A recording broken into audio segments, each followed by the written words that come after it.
I found out my own sister had secretly put a hidden camera in our mother's bedroom and was trying to have me charged with elder abuse so she could take Mom's house when I was sitting at a scratched wooden table in family court, watching myself on a giant TV screen shove my 78-year-old mother back onto the bed and rip a set of car keys out of her hand while she cried, "Please don't," and my sister's attorney said in his smooth, disgusted voice, "As you can see, Your Honor, Harris has a pattern of aggression and control toward her elderly mother," and the judge's face tightened in that way that says he's already leaning one direction, and that direction is not yours. Even though I knew what really happened in that video, even though I could feel in my bones the panic of that day when Mom had tried to leave the house in her nightgown to go pick up the kids from school, even though we haven't had kids in school in years, sitting there watching it cut down to 30 ugly seconds, no context, no sound from the 5 minutes before when she begged me to take these before I hurt someone, I suddenly understood how easy it would be for a stranger, a judge, jury to see me as a monster. "Pause it," the judge said, and the frame froze on my face, twisted into something that looked cruel. Brows drawn, mouth tight, hand gripping my mother's wrist harder than I'd ever want anyone to see. "Is that you, Miss Harris?" he asked, eyes sliding from the screen to me. "Yes, Your Honor," I said, my voice sounding far away in my own ears. "But that's not." My attorney squeezed my arm under the table. "You'll get to explain," she murmured. "Let it play out." My sister Nicole dabbed at her eyes with a tissue like this was all just too painful for her. Like she hadn't been the one to install that camera and then chop our lives into little weaponized clips. She was sitting at the petitioner's table in a tailored navy dress, her hair perfect, her pearl earrings catching the fluorescent light, every inch the responsible daughter. I sat across from her in the nicest blouse I owned that still smelled faintly of bleach from the laundry shift I'd worked the night before, feeling like the scapegoat sister in an after-school special. For context, I'm 45. My name is Laura. I'm a divorced mom of a 19-year-old son who's in community college and a 17-year-old daughter who still lives at home. I work overnights at a nursing home, which is as glamorous as it sounds. I also live with my mother, in the same small brick bungalow my parents bought in 1972, the one with the cracked front steps and the rose bushes Dad used to curse every time they shredded his arms when he mowed. 3 years ago, when Mom's memory started slipping from misplacing her keys to leaving the stove on, I moved back in temporarily to help out. "Just until we figure out a plan," Nicole had said at the time, standing in Mom's kitchen with her manicured hand resting lightly on the marble island she and her husband had gifted her after they redid their own kitchen. "You're between apartments anyway, right? You can make sure she takes her meds, and I'll handle all the boring paperwork stuff." The boring paperwork stuff turned out to be power of attorney, banking, and endless conversations with doctors and insurance companies, all of which I naively assumed she was handling with Mom's best interests at heart. I took on the dishes, the laundry, the midnight wandering, the explaining over and over again why Dad wasn't home from work because he'd been dead for 8 years. Nicole took on paying bills from her laptop between yoga classes and PTA meetings in her far nicer suburb across town. There's a third player in this story, our older brother, Matt, but he lives in Texas and only flies in for holidays and emergencies, where he gives big bear hugs, spends a lot of money on takeout, and then disappears back to his life. Growing up, we were the typical trio. Matt the golden boy, Nicole the overachiever, me the one who forgot picture day and talked back. Mom always said she loved us all equally. But if you've ever been the kid who gets the "why can't you be more like your sister" speech, you know equality can be theoretical. After Dad died, the fault lines got sharper. Matt sent money sometimes and called on Sundays. Nicole swept in with casseroles and organizing systems, scolded Mom for not eating enough, then went home to her own intact family. I was the one who lived nearby and got the late-night calls when Mom couldn't remember how to work the remote. So when Mom's neurologist said the words early dementia, it was me he looked at, not Nicole on speakerphone, when he said, "She's going to need someone with her more and more. It's not safe for her to live alone much longer." I moved in 2 weeks later. I didn't fully understand then what I was signing up for. I thought it would be like having a very forgetful roommate. I didn't realize it would mean arguing with a grown woman about why she couldn't drive anymore, fishing her pills out of the trash because she didn't need them, and having the same heartbreaking conversation about Dad's death so many times I started to feel like I was torturing her on purpose. I also didn't realize how quickly my sister would turn my sacrifice into her narrative. "We're so proud of you," she'd say in front of other people at church. Laura stepped up. Of course, Craig and I helped financially, and I had to take over all Mom's business because you know how numbers overwhelm Laura, but she's really doing the day-to-day. She said it like I was a well-meaning but dim volunteer and she was the CEO. First, I let it roll off my back. Caregiving is invisible work. I didn't need applause. I needed sleep and sometimes a shower without someone banging on the bathroom door because they'd forgotten where the silverware drawer was. But as Mom's condition worsened, the stakes got higher. There were falls, hospitalizations, wandering episodes. Once, I woke up at 2 a.m. to find the front door standing open and Mom halfway down the street in her nightgown, muttering about catching the bus for school. After that, I installed extra locks and alarms. Nicole's reaction when I told her was not, "Oh my God, that must have been terrifying," but, "You really should have been more vigilant. If you can't keep her safe, we need to look at other options." Other options meant a memory care facility, which might have been the right call at some point, but we were on a teacher's pension, my overnight shift, and Nicole's consultant husband's erratic income, plus whatever Nicole was sliding from Mom's accounts under the heading of household expenses. "We can't afford a good one," I said. "The ones Medicare covers are rough." "We'll make it work," she said. "If we sell the house." That's when I understood. For me, the house was home and history. For her, it was equity. And the easiest way to unlock that equity was to get Mom declared incompetent and appointed guardian, then reluctantly move her into a cheaper facility while selling the house for her care. I told myself I was being paranoid.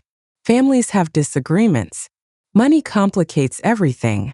The hidden camera should have been my first clue that paranoia had nothing on reality. The day that video was recorded, the day of the keys, started like a dozen others. Mom up before dawn, banging around in the kitchen, convinced she needed to get the kids ready for school, even though my kids are teenagers who can dress themselves and drive now. I shuffled out in my fuzzy robe, took the wooden spoon from her hand before she burned herself, and gently steered her back toward her room. "Come on, Mom," I said. "It's Saturday. No school. Let's get you dressed and I'll make pancakes." She was having a bad week. The doctor had recently adjusted her meds, and the confusion was worse. She'd been accusing me of hiding things every time she couldn't find something. That morning it was her purse. "You took it," she insisted, rummaging through her closet. "You're always taking my things. Where are my keys? I have to go to work." "You don't work anymore, remember?" I said, trying to keep my voice soft. "You retired when I was pregnant with Emma. 15 years ago." She whirled on me, eyes flashing with the version of herself I grew up with. "Don't you talk to me like I'm crazy," she snapped. "I'm not an idiot, Laura. I know when someone's stealing from me." Something in me snapped a little too. I'd been up half the night with a resident who wouldn't stop screaming, and then come home to Mom having peed in the potted plant because she thought it was the bathroom. I hadn't slept more than 2 hours in a row in weeks. "I'm not stealing from you," I said, sharper than I meant to. "I'm trying to keep you from hurting yourself. The doctor said you can't drive anymore."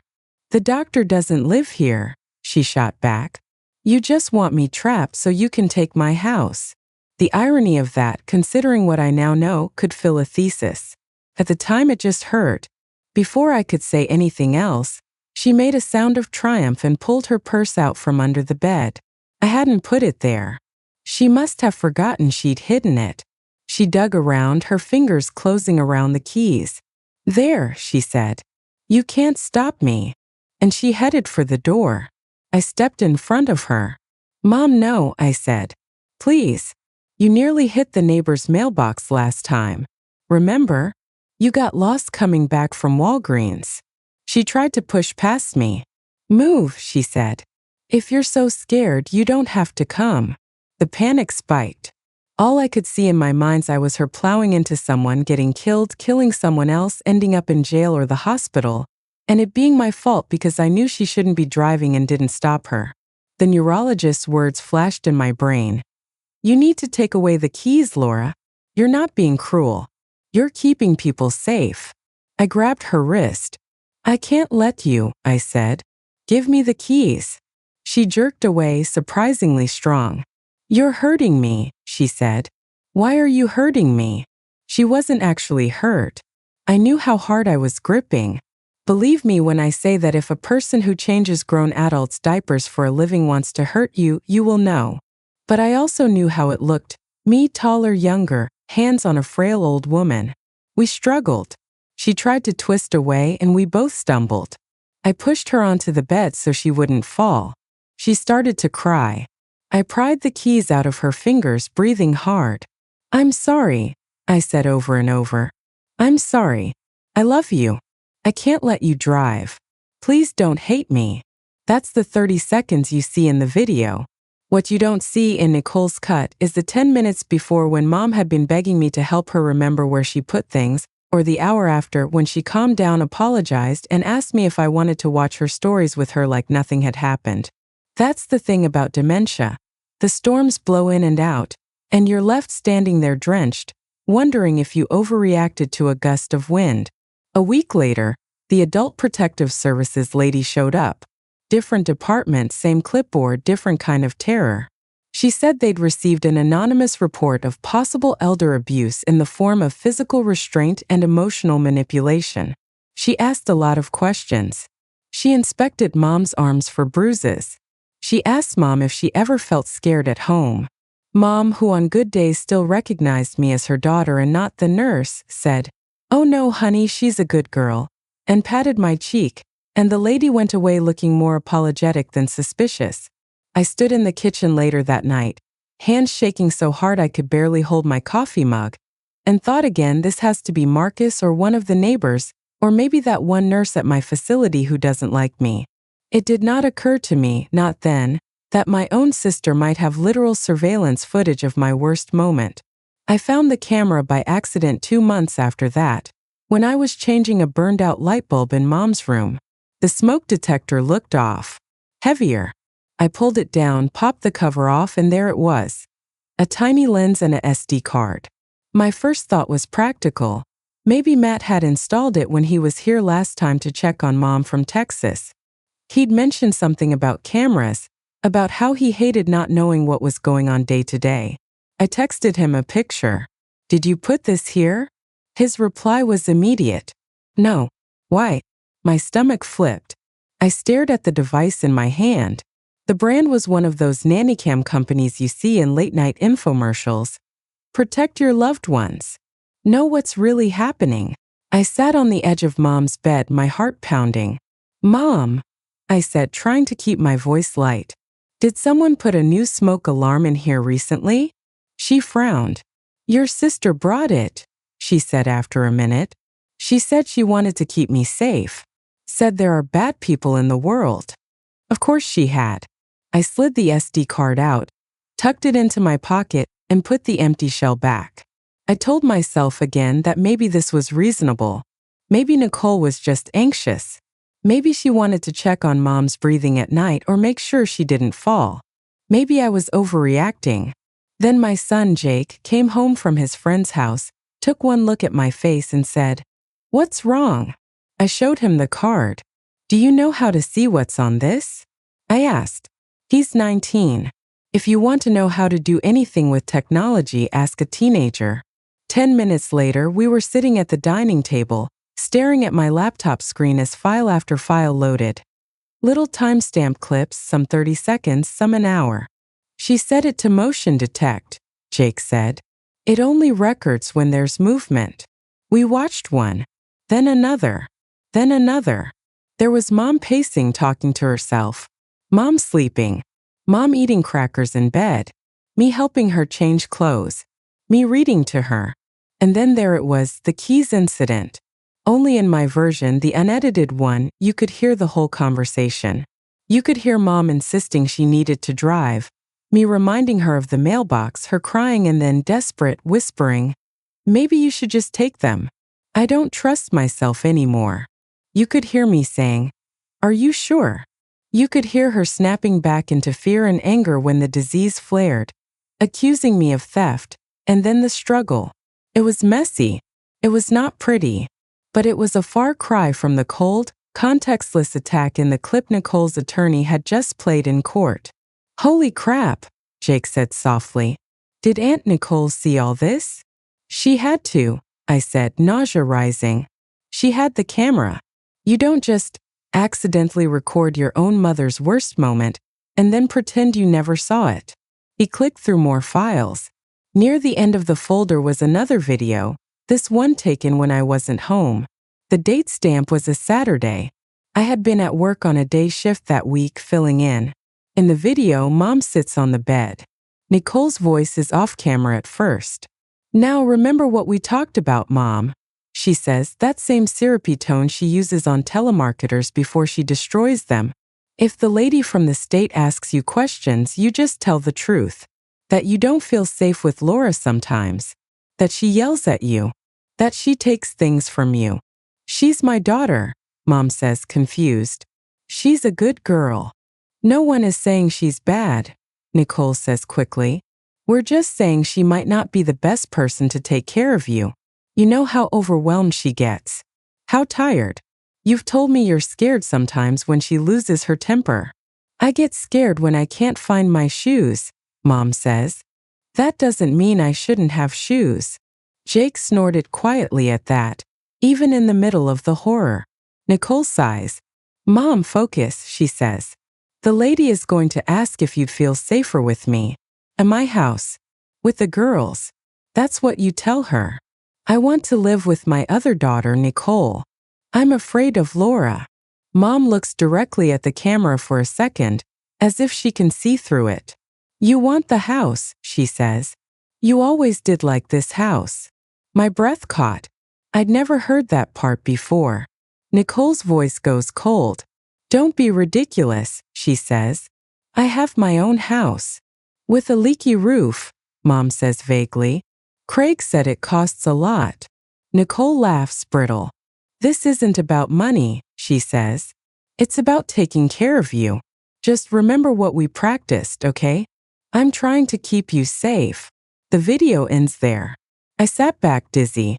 "She's trying to keep her safe, all right?" I said. "Safe from having any autonomy. Or inconvenient family members." "We have to tell someone," Jake said. This is illegal, right?" "I don't know," I said. "But we're definitely telling Ms. Patel." Ms. Patel is my attorney, the one I hired after I got served with the guardianship petition. The one that said in black letters on white paper that my sister was asking the court to appoint her as Mom's legal guardian and remove me from the home, citing concerns about financial mismanagement and possible elder abuse, which, she noted in an attached statement, may be corroborated by video evidence. That was the video we just watched in court. The edited one. Miss Patel nearly fell out of her chair when she saw the full files. "She cut it," she said, replaying the keys video and then the camera coaching one. "She deliberately cut it to remove the parts where your mother asked you to take the keys and makes your sister's motives look pure." "Is that a crime?" I asked. "Doctoring evidence? Recording someone in their bedroom without telling them. Recording someone in a private space without their consent is illegal in this state." "Yes," she said. "Presenting edited footage in a way that materially misrepresents what happened skirts very close to fraud on the court. But first we use it to save your skin. Then we see about consequences." So there we were in court, my sister's lawyer showing the clip, the judge frowning, Ms. Patel waiting. When the judge finished grilling me about whether that was me in the video and my sister's guy had finished his little speech about patterns of control, Ms. Patel stood.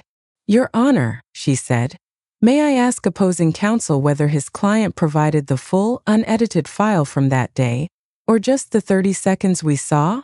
He blinked. "The segment my client believed most relevant," he said carefully. I'd like to submit the entire motion-triggered recording from that morning as Respondent's Exhibit A, she said, along with several additional recordings made by the same device, which, as you can see from the timestamps and serial numbers, was installed by the petitioner. We only recently became aware of their existence. The judge looked interested now. Slightly annoyed but interested. Proceed, he said. She played the full clip. The judge watched without expression as my mother pleaded with me to take the keys, as I tried to talk her down, as she swung from lucid fear to angry confusion. He watched me wrestle the keys away, saw my face crumple afterward as I cried and told her I was sorry. Then she played the other video, the one where Nicole coached Mom. The one where Mom said flat out, "You want the house." The courtroom was very, very quiet. "Is that your voice, Miss Collins?" the judge asked. Nicole had gone paper white. "I was just preparing her," she said. "You know how confused she gets. I wanted her to be able to express herself. By telling her to say she's afraid of her daughter," he said. "By suggesting she would be better off with you. By installing a hidden camera in her bedroom without her knowledge and cherry-picking moments that cast your sister in the worst possible light. And then presenting those clips as representative of the whole." He turned to her lawyer. "Counselor, did you review the unedited files?" "My client provided the recording she believed relevant," the lawyer repeated, but he sounded less sure now. "I was not aware there were additional segments." "Perhaps you should have asked," the judge said dryly. "This court does not appreciate being misled, intentionally or otherwise." Nicole burst into tears for real then. The ugly, hiccuping kind she never lets anyone see. "You don't understand," she said, twisting the tissue in her hands. "Laura is in over her head. She's exhausted. She yells. She forgets things. Mom calls me crying and says she's scared. I can't just do nothing. I was trying to help. I was trying to protect her. By trying to have your sister removed from the home and yourself installed as guardian," Ms. Patel said sharply, "giving you full control over Mrs. Harris's assets, including a mortgage-free house on land that just so happens to be very attractive to developers, according to the rezoning application you and your husband filed last month." Nicole's head snapped toward her. "How did you?" "Zoning applications are public record," Ms. Patel said, "as are the liens on your own home." I looked at her stunned. She hadn't told me that part. Later, she'd explained she didn't want to overwhelm me. At that moment, watching my sister's mouth open and close like a fish, my stomach flipped. "You were going to sell the house," I said softly. "Mom's house. To pay for her care," Nicole said too quickly. "We can't afford." "Your application says proposed townhome development," Ms. Patel cut in. "And the lien on your property suggests you're underwater. It appears you have financial motives here that extend beyond your mother's best interest." The judge held up a hand. "All right," he said. "Enough. This is a guardianship hearing, not a criminal trial, but I've seen enough to make some determinations." He turned to me. "Miss Harris, Adult Protective Services has visited the home 3 times. Their reports indicate no evidence of physical abuse, appropriate food and hygiene, and a safe environment, albeit a modest one. Your mother's physician has written a letter stating that, in his medical opinion, you are providing adequate care and that your mother's confusion and agitation are consistent with her diagnosis, not necessarily with mistreatment. Is that accurate?" "Yes, Your Honor," I said, my throat tight. He nodded. "Do you understand the responsibilities of guardianship?" he asked. Miss Patel had drilled them into me for weeks. Managing finances, making medical decisions, reporting to the court annually, putting someone else's life above your own in a way. "Yes, sir," I said. "I've been doing it unofficially for 3 years." "And are you willing to continue?" he asked. I thought about the sleepless nights, the endless laundry, the way my back ached and my patience frayed. I thought about Mom's moments of clarity when she'd squeeze my hand and say, "I don't know what I'd do without you, baby." I thought about the alternative. Shuffling her into a facility she didn't understand, staffed by people like me but with far too many patients, losing the last bits of herself under fluorescent lights. Yes, I said. As long as she can safely live at home, yes. He nodded again. Then this court denies the petition to appoint Miss Collins as guardian, he said, and I swear I stopped breathing for a full 10 seconds, waiting for the next part. Instead, I am appointing Miss Harris as her mother's legal guardian and conservator. Miss Harris will be responsible for her mother's personal and financial affairs, subject to yearly reporting requirements. Miss Collins, you will not be granted decision-making authority at this time. Nicole made a strangled sound. You can't do that, she said. She's irresponsible. She's always been. The judge's gaze snapped to her. Miss Collins, he said, if you continue to speak out of turn, I will hold you in contempt. Furthermore, I strongly suggest you speak with an attorney who specializes in criminal law before you consider presenting edited video clips as evidence in any proceeding again.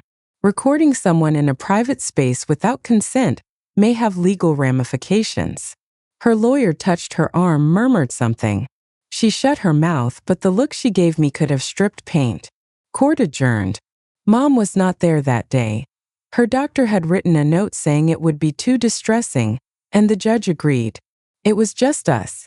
Two grown women who used to share a bedroom and fight over hairbrushes, now fighting over a third woman's life. In the hallway outside, Nicole cornered me by the water fountain.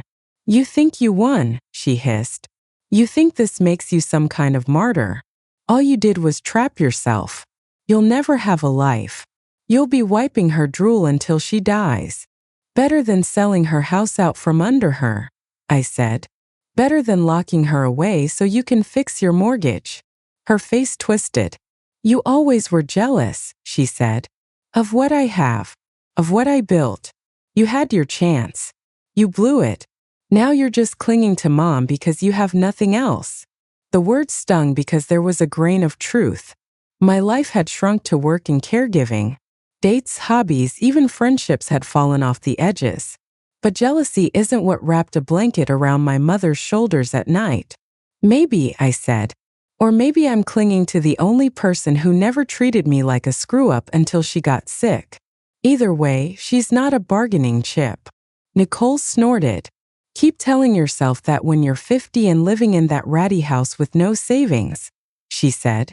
Don't come crawling to me when the bills pile up. She walked off in a clatter of heels. Matt called that night from Texas. I heard about court, he said, voice tight. Nick says you ambushed her. Nick doctored video and tried to take Mom's house, I said. What would you call it? There was a long pause. She says you're exaggerating, he said. She says you're making her look like a villain because you want Mom's money. What money? I snapped. Her Social Security? The $8,000 in the bank? The house that needs a new roof and still has avocado appliances from 1975? I'm not getting rich here, Matt. I'm trying to keep her safe. He sighed. I don't know what to believe, he admitted, and somehow that hurt almost as much as Nicole's betrayal. You don't see what I see, I said. You swoop in for long weekends and take Mom out for pancakes and think that's the whole picture. You don't see her crying at 3 a.m. because she can't remember how to brush her teeth. You didn't see Nicole coaching her to lie to APS. Coaching, he said. I emailed him the full videos. He called back an hour later sounding sick. Jesus, he said. I had no idea. You could have, I said quietly. If you'd asked. If you'd listened to someone other than Nicole.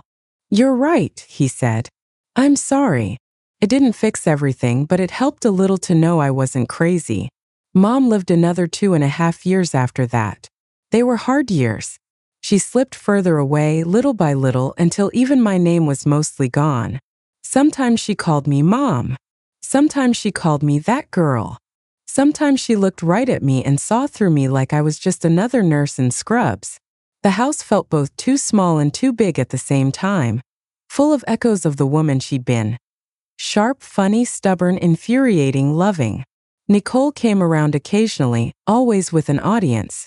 Her daughters in tow or a church friend, someone to bear witness to her dutiful visits. She and I were polite. We skirted anything real. Once, when she came alone, she stood in the doorway of the kitchen and watched me help Mom into her chair. "You look tired," she said. "I am," I said. "This is a lot." "You chose it," she said. "You could have put her in a home." "We chose it," I corrected. "You're just not here at 3 a.m. She didn't respond to that. When Mom died, it was in her sleep in her own bed with me in the next room. I feel weirdly proud of that, like I kept some promise even though I never actually said it out loud. The hospice nurse said it was a good death. It didn't feel good, but it felt right. We buried her next to Dad on a cold, bright day. Nicole did the eulogy. She talked about Mom's casseroles, Mom's church work, Mom's love. She didn't mention court. She didn't mention cameras. Afterwards, at the reception in the church basement, people hugged me and said, "You were such a good daughter," and hugged Nicole and said, "What a blessing that you fought so hard for your mother." It's amazing how people can hold two completely incompatible stories in their heads if it lets them keep seeing the world the way they want. That was 3 years ago. The house is mine now legally. Mom left a simple will years earlier. Everything divided equally between us, with the house to be sold and the proceeds split. After the guardianship mess, Matt and I agreed we'd waive our shares if I wanted to keep living here, since I'd been the one doing the heavy lifting. Nicole refused at first, said it was unfair, until Ms. Patel calmly laid out what a contested estate process would look like, including subpoenas of her financial records and those zoning applications. Suddenly, she decided she didn't need the money that badly. I refinanced, bought them both out for a fraction of what the land is worth now, and am slowly, painfully fixing the roof one tax return at a time. I still work nights. My back still hurts. But when I sit on the front porch in the evenings, watching the sun go down over the same cracked sidewalk I rode my bike on as a kid, I feel something like peace. Nicole and I don't really talk. We see each other at big family events. Weddings, graduations, the occasional holiday where our kids want all the cousins together. We're civil. We exchange weather small talk. We do not talk about Mom beyond safe anecdotes. She still tells her version of the story to anyone who will listen, that she tried to do the right thing and got punished for caring too much. Her church friends believe her. Some of our relatives do too. I used to want desperately to correct them, to send everyone the videos, the court transcripts, the guardianship orders, to stand up in the middle of Thanksgiving dinner and say, "You have no idea what really happened." Now, I mostly let it go. The people who needed to know the truth know. The judge, Matt, my kids who are old enough to understand, Mom in whatever lucid bits she had left, me. I know. That doesn't mean it doesn't still hurt. Sometimes I wake up from a dream where I'm back in that courtroom, the paused image of my own angry face looming over me, and my first thought is, if my sister had gotten my camera instead of me getting hers, I could be in prison right now. I could be a headline. Caregiver daughter charged with elder abuse after hidden camera footage surfaces. All because someone who shares my DNA decided her mortgage payment mattered more than my freedom. Then I think about the last lucid thing Mom said to me a week before she died. We were watching an old rerun of her favorite game show. She reached over, patted my hand, and said, "You're a good girl, you know that? Don't let your sister bully you." It startled me so much I almost laughed. "I'll try," I said. "I'm serious," she said, eyes sharp for one clear second. "You give too much. Don't let her take what's yours." That's what I try to hold on to when the guilt creeps in. 'Cause yes, there's guilt. Guilt that I yelled. Guilt that I grabbed her wrist. Guilt that I sometimes wished it would all be over and then it was. Guilt that I cut my sister out of my life even though she's family. We grow up hearing that blood is thicker than water, that sisters are forever, that someday when your parents are gone, all you'll have is each other. But what do you do when each other tried to ruin your life under the flag of protecting the very person you were both supposed to love? So that's my story, internet strangers.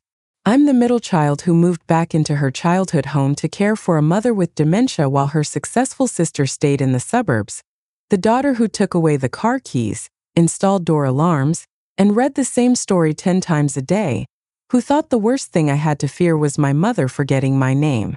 I didn't realize I also had to fear my own sister hiding cameras in the ceiling, chopping my worst moments into weaponized clips, filing petitions to take my mother and my home away from me for her safety, while quietly lining up a buyer for the land. I got lucky. A nosy son, a good attorney, a judge who cared enough to look at the whole video, not just the easiest story. Not everyone gets that.